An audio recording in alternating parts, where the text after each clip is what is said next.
آگے بڑھتے ہیں. حضرت امام موسیٰ کاظم رحمۃ اللہ تعالی علیہ کا عنوان چل رہا ہے، لیکن خلیل بھائی سے جو کچھ علاج کے حوالے سے جو کالز تھی خلیل بھائی، اس پر بھی آپ رسپونڈ کریں. جی، صلو علی الحبیب صلی اللہ تعالی علی محمد صلی اللہ علیہ وآلہ وسلم.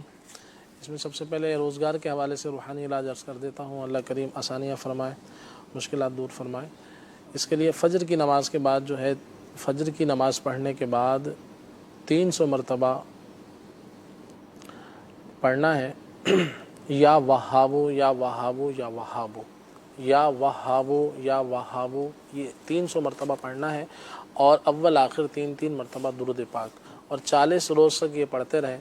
اللہ نے چاہا تو انشاءاللہ عز و جل روزگار کی جو بھی پریشانیاں ہیں یہ دور ہوں گی. اور استغفار جو ہے وہ آپ کثرت سے پڑھیں، جیسے استغفر اللہ چلتے پھرتے پڑھتے رہیں. اللہ پاک نے چاہا تو انشاءاللہ عز و جل آسانی ہوگی. ماسخورہ کے حوالے سے کہا، دانتوں کا یہ ایک مسوڑوں کا یہ مرض ہے، تو اس کے حوالے سے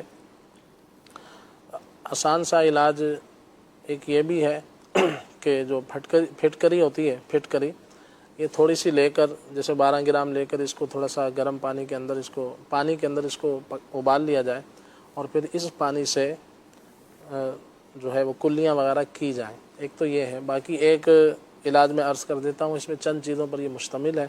یہ دانتوں سے بدبو آتی ہو، پیپ آتی ہو، یا اسی طرح سے دانت ہلتے ہوں، اس کے حوالے سے بھی مفید ہے. اور دانتوں کی صفائی کے اعتبار سے بھی یہ مفید ہے. سب سے بہترین چیز دانتوں کے لیے مسواک شریف ہے. مسواک شریف کا استعمال جو ہے وہ اپنا لیں، اللہ نے چاہا تو انشاءاللہ فائدہ حاصل ہوگا. اور باقی اگر کوئی منجن وغیرہ کوئی چیز گھر میں بنانا چاہیں تو وہ میں آپ کو طریقہ عرض کر دیتا ہوں. کباب خندہ یہ ایک، جیسے آپ حکیم کی دکان سے معلوم کریں گے تو آپ کو مل جائیں گے، باریک گول گول دانے سے ہوتے ہیں. کباب خندہ یہ آپ نے لینے ہیں 25 گرام. دوسری چیز اس کے اندر آپ نے شامل کرنی ہے عقر قرہا یہ آپ نے لینا ہے 12 گرام. اور تیسری چیز ہے اس کے اندر کالی مرچیں جو ہم گھر میں استعمال کرتے ہیں کھانے وغیرہ میں، وہ بھی لینی ہے 12 گرام. پھر اس کے ساتھ مازو، ایک یہ بھی گول گول دانے سے گول گول ہوتا ہے، چھوٹا سا بیر کی طرح، اسے کہا جاتا ہے مازو، یہ بھی آپ نے لینا ہے 12 گرام.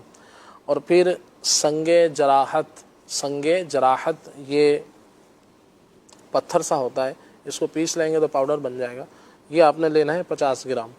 اور آخری چیز ہے ست پودینہ، تو یہ آپ نے لینا ہے 6 گرام. دوبارہ سن لیں، کباب خندہ 25 گرام، عقر قرہ، کالی مرچ اور مازو، اور یہ سب چیزیں 12 گرام، اور سنگ جراحت 50 گرام.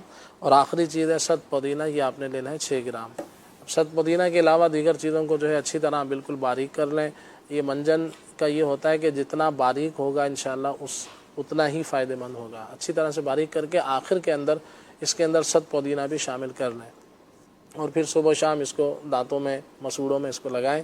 اور جب لگائیں تو لگانے کا اس طریقہ کار یہ ہوتا ہے کہ کم از کم 5-10 منٹ جو ہے آپ اس کو چھوڑ دیں. لگانے کے بعد یہ کچھ دیر منہ میں رہے، ایسا نہ ہو کہ لگایا اور فوری کلی کر لی تو اس کے جو فائدہ ہے وہ حاصل نہیں ہو سکے گا. تو اس کو بنا لیں، اللہ نے چاہا تو انشاءاللہ عز و جل فائدہ حاصل ہوگا. باقی بال لمبے کرنے کے حوالے سے جو آئل کا پوچھا ہے، تو اس حوالے سے چند ایک آئل میں عرض کر دیتا ہوں. اس کو مکس کر کے آپ اگر لگانا چاہیں، ایک ہوتا ہے بنانا جڑی بوٹیوں کا، وہ ایک الگ چیز ہوتی ہے، وہ ہم بتاتے رہتے ہیں. ایک الگ سے بنے بنائے جو تیل ہوتے ہیں، تو وہ آپ تھوڑا مکس کر لیں گے کچھ تیل، تو اللہ نے چاہا فائدہ ہوگا. ویسے تو جو تلوں کا آئل ہوتا ہے وہ سب سے بہتر ہوتا ہے بالوں کے لیے، یہ کہا جاتا ہے، تو وہ استعمال کر لیں، وہ بھی بہت مفید ہے. ویسے کچھ دیگر آپ تیل بنانا چاہیں تو بادام کا تیل آپ لے لیں 50 گرام. بادام کا تیل 50 گرام، تھوڑا سا مہنگا ہوتا ہے یہ، مگر یہ اگر آپ کی جیب اجازت دے تو اس کو لے لیں. اور اس کے اندر آپ نے 50 گرام کسٹر آئل، ارنڈی کا تیل کہا جاتا ہے اسے، کسٹر آئل، تو یہ آپ نے 50 گرام یہ بھی لینا ہے. اور ناریل کا تیل یہ بھی 50 گرام آپ لے لیں.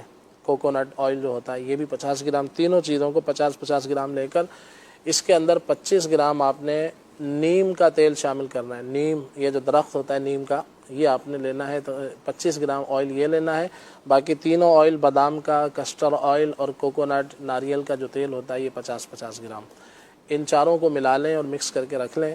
اور اس کو بالوں میں عام جس طرح عام روٹین میں لگاتے ہیں تو اس کو لگا لیں تو انشاءاللہ عز و جل اللہ نے چاہا تو بالوں کے حوالے سے بھی مفید ہوگا، چونکہ اس کے اندر بادام کا بھی تیل ہے تو یہ بادام کا تیل جو ہے یہ دماغ کو بھی قوت دے گا انشاءاللہ۔ صلو علی الحبیب صلی اللہ تعالی علیہ۔ محمد صلی اللہ علیہ وسلم، اللہ پاک عافیت اور سلامتی جو ہے وہ عطا فرمائے۔ اچھا خلیل بھائی، تیل یہ بتائیں کہ وائٹ بھی ہوتے ہیں بلیک بھی ہوتے ہیں، دونوں کا تیل الگ الگ ہوتا ہے یا ایک ہی ہوتا ہے؟